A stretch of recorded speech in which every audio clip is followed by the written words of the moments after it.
ओम श्री गुरु सत्ताय नमः। सभी को प्रणाम। पिछले वीडियो में आपने सुना परम पूज्य गुरुदेव की श्रद्धांजलि समारोह के बाद से राष्ट्र के प्रति परम वंदनीय माताजी की विकलता बहुत बढ़ गई थी। इसी उद्देश्य से उन्होंने हिमालय यात्रा की योजना बनाई। हिमालय की दिव्य शक्तियों के आग्रह पर राष्ट्र को समर्थ एवं सशक्त बनाने वाले अश्वमेध महायज्ञों के महाअनुष्ठान जगह जगह करवाए गए, भारत में भी और विदेशों में भी। आइए इसी क्रम को अब आगे बढ़ाते हैं। जब लॉस एंजलिस अमेरिका में अश्वमेध महायज्ञ संपन्न हो रहा था, तब परम वंदनीय माताजी का प्रवचन हिंदी में जैसे ही आरंभ हुआ, 500 अमेरिकन ध्यान की मुद्रा में बैठ गए। सभी आश्चर्यचकित थे कि आखिर इन्हें क्या समझ में आ रहा होगा। किंतु जैसे ही प्रवचन समाप्त हुआ, कुछ पत्रकार उन अमेरिकन के पास गए और पूछने लगे, प्रवचन तो माताजी हिंदी में दे रही थी, उस समय आप ध्यान क्यों कर रहे थे? तो अमेरिकन बोल पड़े, माताजी सामान्य मदर नहीं है, स्पिरिचुअल मदर हैं, आध्यात्मिक माँ हैं, हमें भावनाओं की भाषा से समझाती हैं। माँ और बेटे में भावनाओं का ही तो संबंध स्थापित रहता है। माताजी जो बोली वो हमारी समझ में आ गया। जब और स्पष्ट पूछा गया कि प्रवचन में उन्होंने क्या बोला था, विषय वस्तु क्या थी, तो सभी ने शब्दशः प्रवचन को दोहरा दिया। माताजी ने बैखरी ही नहीं, परा पश्यंती वाणी में उन्हें प्रेरित किया था। सच है, परम वंदनीय माताजी बैखरी से अधिक परा पश्यंती वाणी के माध्यम से प्रेरणा देती थी, मार्गदर्शन प्रदान करती थीं, स्नेह भरा संरक्षण सतत देती रहती थीं। लीस्टर अश्वमेध के बाद परम वंदनीय माताजी को भारत आना था। वहां के एयरपोर्ट पर विदाई का क्रम रखा गया। सभी 500 परिजन इकट्ठे थे। सबके हाथों में पुष्पमाला आदि थी। प्रणाम का क्रम चल पड़ा। प्रणाम समाप्त होने पर एयरपोर्ट के वेटिंग एरिया में पुष्प बिखर गए। माताजी को यह अच्छा नहीं लगा। तत्काल बोल पड़ी, बेटा हमारे कारण अव्यवस्था फैले, गंदगी फैले, ये अच्छी बात नहीं है। परिजनों ने फूल बिखराए हैं, उसकी सफाई करें। जैसा स्थान था वैसा ही छोड़ें तो मुझे जाते हुए और अधिक प्रसन्नता होगी। सभी परिजनों ने बिखरे हुए फूल इकट्ठे किए। कुछ ही समय में एयरपोर्ट का वह क्षेत्र पूर्ववत हो गया। कुछ ब्रिटिशर्स बैठे यह दृश्य देख रहे थे। इतने अनुशासन प्रिय लोगों को देखकर जानने की जिज्ञासा हुई।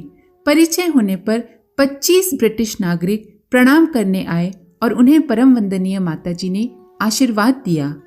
एक और घटना लंदन की है। गेटविक एयरपोर्ट लंदन में माताजी का विदाई समारोह था। माताजी बैटरी चलित गाड़ी में बैठकर अंदर गईं।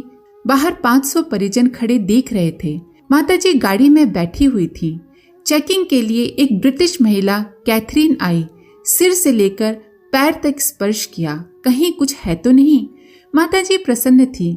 माताजी की पीठ परिजनों की तरफ थी। परिजनों की ओर देखकर एवं कैथरीन की ओर देखकर माताजी ने हंसते हुए इशारा किया, हमारे पास तो कुछ नहीं है। फिर जब ब्रिटिश महिला कैथरीन सिर से टटोलती हुई उनके पैरों तक आई, तो माताजी का सहज स्वभाव था कि जो चरण स्पर्श करे उनको आशीर्वाद दे देती थी। सो उन्होंने अपने दोनों हाथ कैथरीन के सिर पर रखकर आशीर्वाद दे दिया। कैथरीन अचकचा गई, आश्चर्यचकित भी थी। परिजन कैथरीन के भाग्य को सराह रहे थे। जगत जननी स्वयं दोनों हाथों से आशीर्वाद दे रही थी। काश ऐसा प्यार भरा आशीर्वाद सबको मिलता। इसके बाद माताजी अंदर चली गईं। जब वे आंखों से ओझल हो गईं, तो बाद में कैथरीन बाहर आई और परिजनों से पूछने लगी कि ये कौन थीं जिनके लिए आप लोग आए। जब माताजी का पूरा परिचय दिया गया तो वो अपने आप को धन्य मान रही थी। अगली बार जब माताजी उस एयरपोर्ट पर उतरी तो सबसे पहले उनका चरण स्पर्श करने कैथरीन आई एवं आते जाते समय बिना चेकिंग किए हवाई जहाज तक छोड़ने के लिए गई। ऐसी थी मानव मात्र के लिए आशीर्वाद लुटाने वाली हमारी माताजी। पूज्य वर ने 2 जून 1990 को अपने महाप्रयाण से पूर्व कहा था कि मेरी व माताजी की सत्ता अर्धनारीश्वर के रूप में है। मेरे बिना वे 4 वर्ष से अधिक नहीं रह पाएंगी। अधिकतर 4 वर्ष, किंतु इस अवधि में वे इतना कुछ कर जाएंगी जो तुम लोगों के कंधे सशक्त करने योग्य होगा, तुम्हें अपने पैरों पर खड़ा कर देगा तथा इस मिशन की जड़ें इतनी मजबूत कर देगा कि हजारों वर्षों तक कोई भी मिशन को हिला नहीं सकेगा।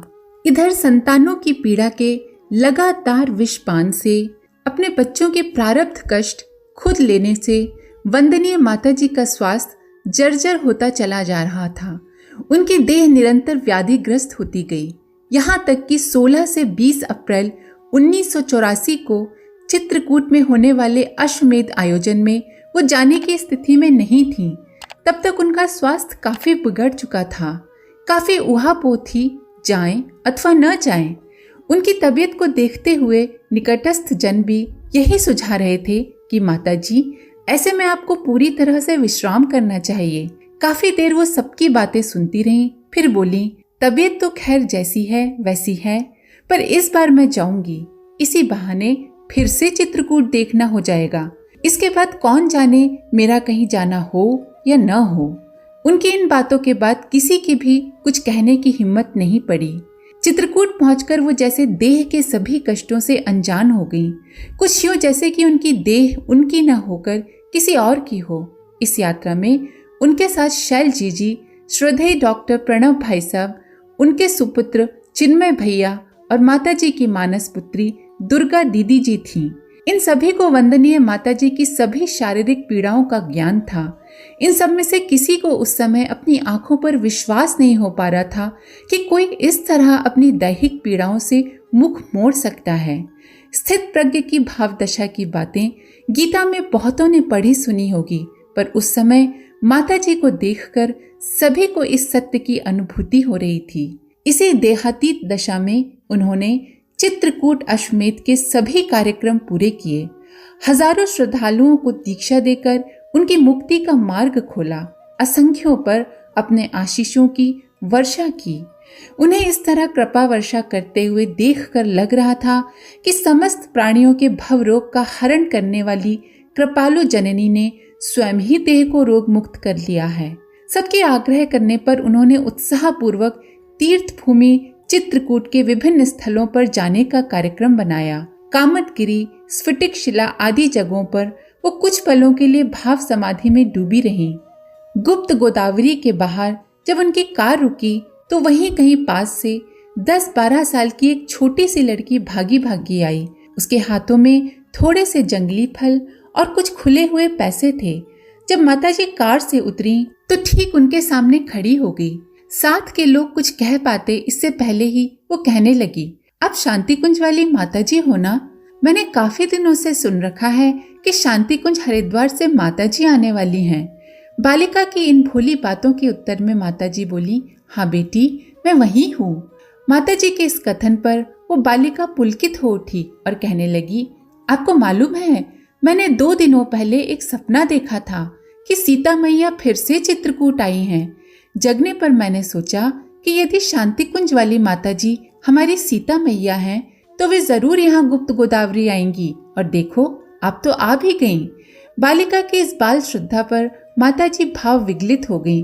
वो छोटी सी बच्ची कहे जा रही थी, माताजी, ये जंगली फल मैंने आपके लिए इकट्ठे किए हैं, इन सबको मैं आपको देने आई हूँ। उसकी यह भेंट माताजी ने बड़े ही भाव भरे मन से स्वीकार की। वो कुछ बोली तो नहीं, पर उनकी मुख मुद्रा से लगा जैसे वो कह रही हों कि बेटी, मैं तेरे लिए ही यहाँ गुप्त गोदावरी आई हूँ। उस बालिका की ये प्यार भरी भेंट स्वीकार करने के साथ उन्होंने उसके सिर पर अपना हाथ फेरा और वो वहां से चली गई। माताजी गुप्त गोदावरी की गुफा में गईं और इसी के साथ उनका ये भ्रमण समाप्त हुआ। भव्य दीप यज्ञ के बाद में आयोजन स्थल से विदा लेकर वो शांति कुंज आ गईं। शांति कुंज आने पर उनकी बीमारी फिर से यथावत हो गई। निकटस्थ जन श्रद्धेय डॉक्टर प्रणव पंड्या जी के निर्देशन में उनकी सेवा करने में जुट गए। विशेषज्ञ चिकित्सकों की भी सहायता ली गई। सभी के आग्रह अनुरोध पर उन्होंने चिकित्सालय में भी भर्ती होना स्वीकार किया। इस क्रम में पहले वो कुछ दिन आगरा में रहीं, बाद में कुछ दिनों तक दिल्ली में भर्ती रहीं। चिकित्सक जो कर सकते थे कर रहे थे। चिकित्सा विज्ञान में जो आधुनिकतम तकनीकें थीं उन्हें प्रयोग में लाया जा रहा था, पर उनकी बीमारी भी अनोखी थी। एक के बाद दूसरी नई बीमारी की परत खुल जाती थी। वो सभी को प्रयत्न करते परेशान होते हुए देख रही थी।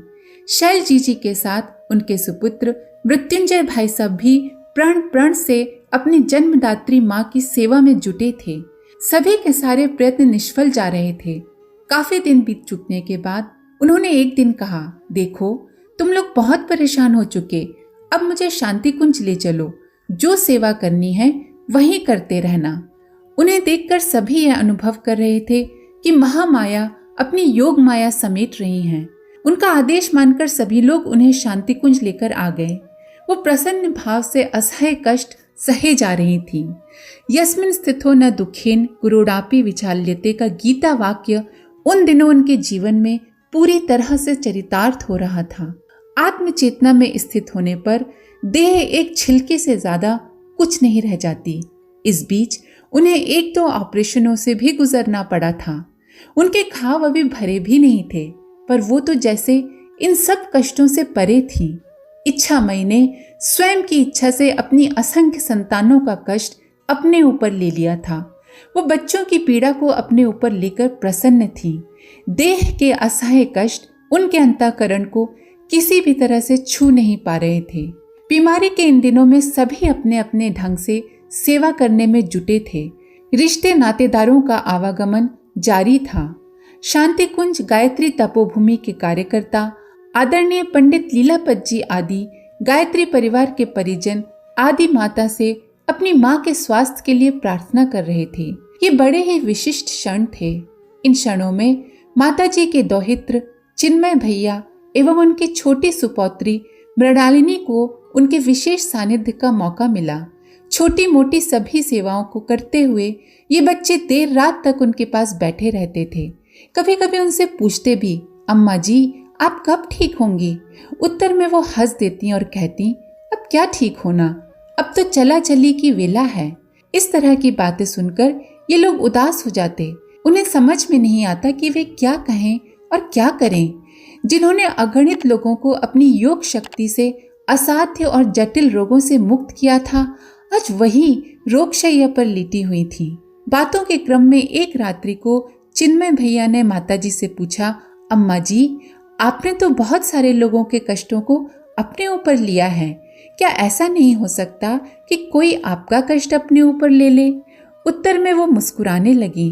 थोड़ी देर रुककर धीरे से बोली, अपनी संतानों के कष्ट माँ अपने ऊपर लेती है, माता के कष्ट को भला बच्चे क्यों अपने ऊपर लेने लगे? और कोई ऐसा करना भी चाहे तो क्या मैं उसे करने दूंगी? मेरे जीवित रहते मेरी संतानें कष्ट उठाएं, ये संभव नहीं हो सकता। असह्य एवं असीमित पीड़ा के इन क्षणों में उनका वात्सल्य पहले की तुलना में और भी बढ़ गया था। जो पास में थे उन्हें तो वो दुलार करती ही थीं, जो पास में नहीं थे उनके बारे में भी वो पूछताछ करती रहती थीं, उनका हाल समाचार लेती रहती थीं। वात्सल्य का वितरण करती भाव भई माँ ने अपनी इस बीमारी को एक विशिष्ट योग साधना बना लिया था। इस साधना को करते हुए उनके प्राण अपने आराध्य में महामिलन के लिए महाप्रयाण करने की तैयारी में लगे थे। आज के लिए इतना ही। आप सभी का धन्यवाद। ओम शांति। हमारे YouTube चैनल को सब्सक्राइब करें और बेल आइकन को दबाकर ऑल पर क्लिक करें ताकि नोटिफिकेशंस आपको मिलती रहें।